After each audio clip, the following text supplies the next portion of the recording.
Thank you for tuning into the Property Show. I'm Manisha Natarajan, and today we decode two relatively new forms of investing in commercial real estate in India: REITs, or real estate investment trust, and fractional ownership of commercial properties. We will evaluate these investments on four simple parameters of any investment, which is liquidity, safety, quality of assets or buildings, and the returns you can expect. Joining me on the show to navigate these important basics are Vikash Kadloya. He is Deputy CEO of Embassy Office Parks. Embassy Office Parks was the first REIT to be listed in India. We also have with us Shiv Parekh, founder of HBITS. HBITS has 5 investments in Mumbai commercial real estate. Sameer Jasuja, founder and managing director of PropEquity, armed with some data to support each of the arguments made by our participants. All right. Recently, the Securities and Exchange Board of India, SEBI, amended real estate investment trust regulations to make them more accessible for retail investors. Now, the minimum application amount in a REIT, which was earlier prescribed, was 50,000 rupees. That has now been reduced to 10,000 to 15,000 rupees. And the trading lot size of REITs has been reduced from 200 units to 1 unit, making it quite inexpensive. Vikash, Embassy Office Parks has also announced that its trading unit is now going to be 1. Can you just help our audience understand what a REIT is and how will this SEBI move be helpful? Sure, Manisha. First of all, thank you for having me over the show. It's always a pleasure to be here. So, the recent announcement by SEBI on reducing the trading lot size 1:1 is a fantastic move, and we applaud the regulator. Basically, in a sense, what it means is that a retail investor can go and access and participate in the commercial real estate growth story in India by simply purchasing 1 unit of the stock of the REIT, let's say in our case, the Embassy REIT, by investing as little as 360 rupees based on today's stock price. So what it means is that it is far more accessible. There is no minimum lockup requirements that the regulator has. And basically, what REIT does is it is a real estate investment trust. It owns underlying properties which are leased basis long-term leases to occupiers, high-quality occupiers. We collect rentals from them and return it back to the investors in the form of regular quarterly distributions, which continue to grow over a period of time. So we think it's a fantastic move, and it makes REITs and the commercial real estate participation in that much more accessible to retail investors. Vikash, so liquidity is taken care of. I mean, as little as 360 rupees, you just buy it from National Stock Exchange or Bombay Stock Exchange. How do you ensure safety, and what is the quality of assets where you collect rent and then distribute them as dividends? Sure. So, of course, the liquidity is taken care of. And because of the ability of retail investors to participate and the increased trading volumes, there's also better price discovery. So that's one, Manisha. But, to your point on what about safety, I think the market regulator in its wisdom has introduced a lot of safeguards which work very well from a retail investor perspective, right? I can talk about the 80-20 regulation where SEBI requires that 80% of the value of the REIT needs to be an income producing asset, which is pretty good from a retail investor perspective because it significantly de-risks any kind of development risk that they would be taking. The regulator requires that at least 90% of the distributions every 6 months need to be given back to investors in the form of dividends or other distribution forms. So again, very good. It helps investors to get the regular predictable cash flows. The regulator has also instituted a lot of related party safeguards in the regulation. And all in all, I would say, along with the trading lots, the safeguards that SEBI has built in makes it a perfect investment from a retail investor perspective.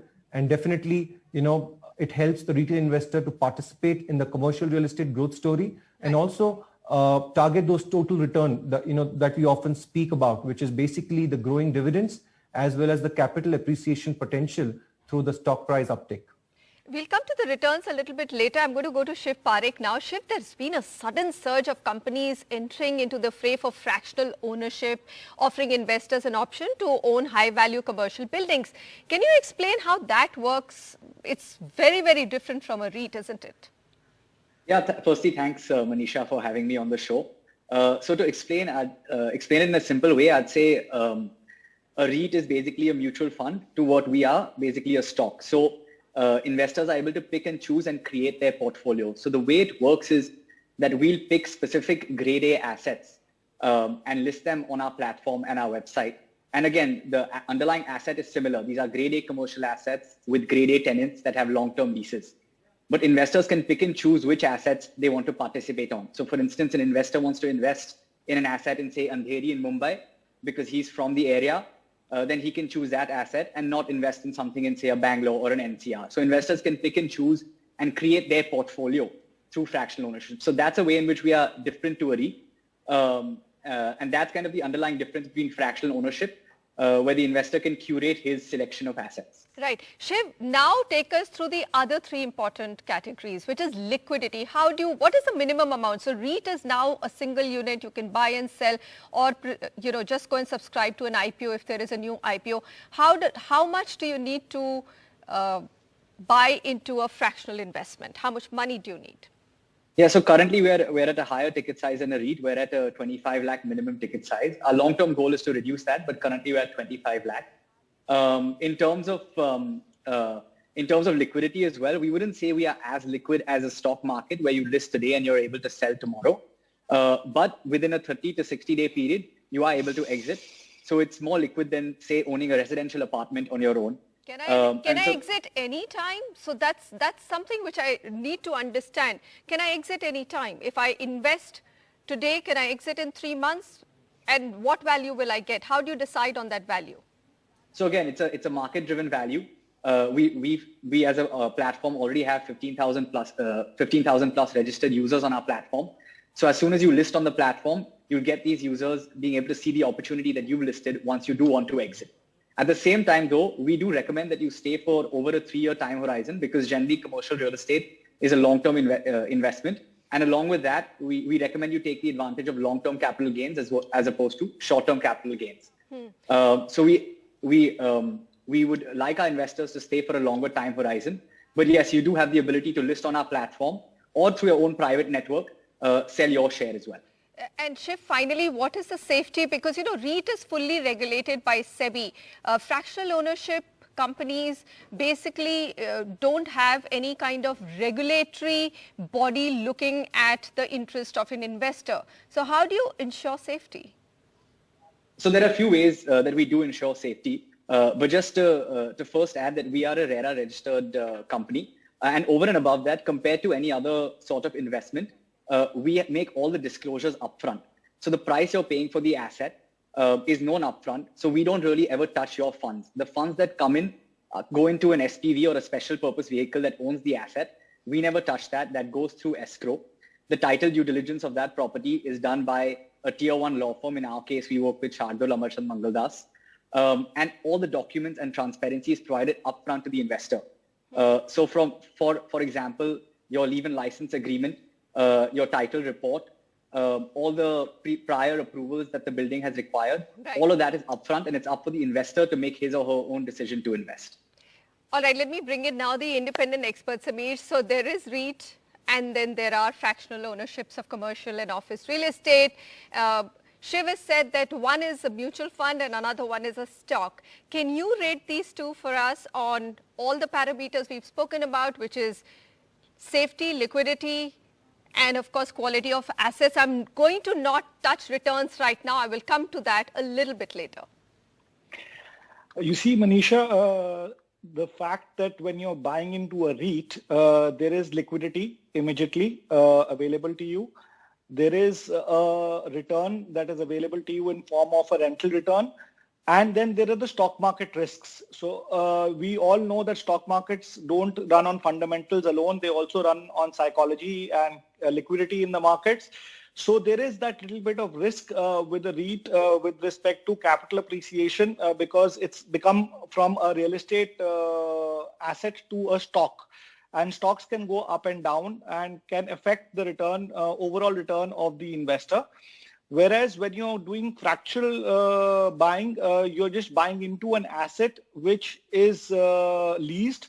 But there is a risk that if the tenant vacates for any reason after 3 years, usually typically tenants give a 3-year lock-in period. After that, if a new tenant doesn't come into the premises, the value can drop suddenly or not drop, but can create illiquidity and can create a zero return situation, which is not there in a REIT format because the rental return is there. As far as the security is concerned, both have underlying assets. It's easier to exit a REIT. It is slightly difficult to exit a fractional asset because you're dependent on all the shareholders in that fractional asset to exit the property, or you have to wait for a new buyer to buy your share of that property. I think these are the major differences. We're not talking about returns right now, so I won't get into that subject as such. Quality of assets, Samir?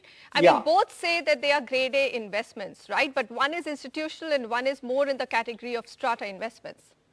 Right. So clearly, REITs are institutional players, developers who have built institutional assets and are not looking to exit them without forming a REIT structure. So they are much better assets considered compared to strata assets, which are typically where the fractional ownership people get the opportunity to buy into commercial real estate.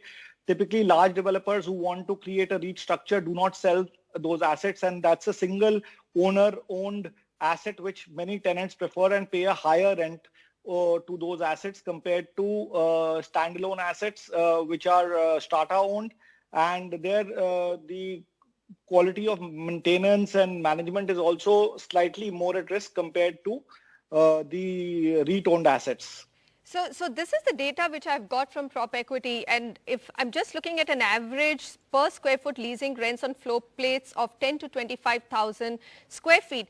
Bengaluru institutional owned are at 78 rupees per square feet, strata owned at 57 rupees per square feet. In Gurgaon, 107 rupees per square feet, strata owned at 74 rupees per square feet. And Mumbai as a whole, if you take the average, of course there's a lot of variation, is 167 rupees per square feet for institutional owned, and strata owned is 143 rupees per square feet. Vikash, I'm going to come to you. So yes, I mean, SEBI ensures a lot of safety, there is higher liquidity, and the quality of assets also, as Samir says, is probably much higher or higher than what is owned in fractional. What are the kind of returns? Because what fractional ownership, or at least the company says that we offer you much higher returns than what REITs can offer you. Our returns will be between 15 and 18%. Yeah, sure, Manisha. Just one point before that, we spoke about the quality of assets, but the one thing I wanted to kind of highlight, which REIT really distinguishes itself, is the quality of occupiers, right? The large scale, high technology companies, whether it's the banks and financial institutions, these large global companies are coming to India to access talent, and they are looking for those large scale business ecosystems to cater to their hiring needs, attract the best talent, and act as magnets. So I think that is one place where we really, with the asset quality that we have, we can attract those large occupiers who continue to grow in India. We've heard about the record deal wins, we've heard about the record hiring, and that will translate to more demand. What are the kind of occupiers you have? Yeah, so just to give you an example, we have an occupier base of over 200 global companies, many of them Fortune 500 companies. For example, right now we're doing a build to suit of about 1.1 million square feet for JP Morgan. JP Morgan, as we all know, is a really blue chip banking financial services client.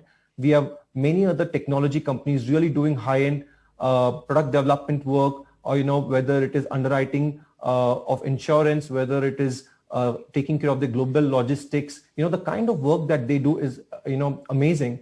And why they are in India is not because of the savings. They are in India to access the talent, and that is one key differentiator. Having a large scale asset base, having those total business ecosystem kind of product offering helps us to attract those occupiers. You mentioned about the rents, and that there's no surprise that the rents that we are able to command is much higher simply because of what we are able to offer to these occupiers. The quality occupiers provide growth, and I link it to your question now on the returns.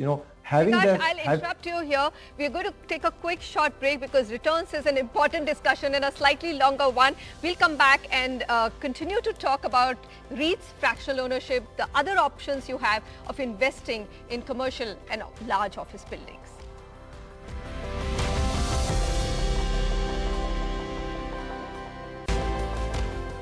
Welcome back to the Property Show. We are decoding REIT and fractional ownership models of investing in commercial and office real estate of India. We've already spoken about safety, liquidity and quality of assets. Now we're going to talk about returns. Vikash, I asked you that question, but we couldn't get an answer. What are the kind of returns that you do target for an investor? Sure, Manisha. So, let me give you some facts, right? We listed in April 2019. And since listing till date, we have distributed over 3,700 crores to our investors, probably more than all the other real estate listed companies put together in the same period.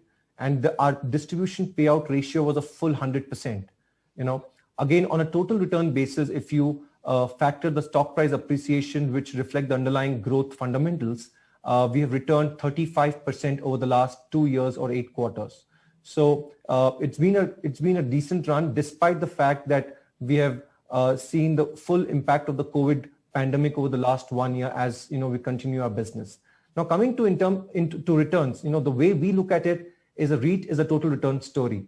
One, of course, we have the regular, predictable, and growing cash flows through the rentals that we receive on existing properties, which we distribute every quarter to our investors. But we also have multiple growth levers, which helps in capital appreciation and the stock price uptick. Now, these levers are real, and we have been able to consistently deliver on them. Let me kind of break it down into 2 or 3 items. One, of course, the contracted escalations, which are embedded in the lease contracts, which is the 15% escalation once every 3 years.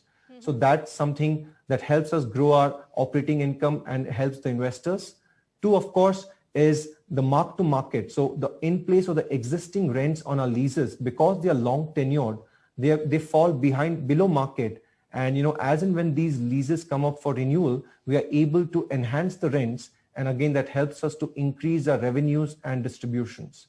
The third lever that we have is the under construction component, where these are all expansions of our existing assets, existing properties. And as the customers continue to grow with us and continue to expand, we are able to increase our operating area and let out these spaces to the customers as they expand and increase our revenue. So all of this put together, and also the inorganic growth opportunity in terms of acquisitions, given we have a very robust balance sheet, means that over a period of time, from whether it's a millennial to a senior citizen, REIT is a very safe product for investors from a total return long-term story perspective, right? Okay, that's very interesting. So there is a dividend component, and of course, as your rents go up, you mark to market your rental yields, and of course, you also bring in new assets into the REIT.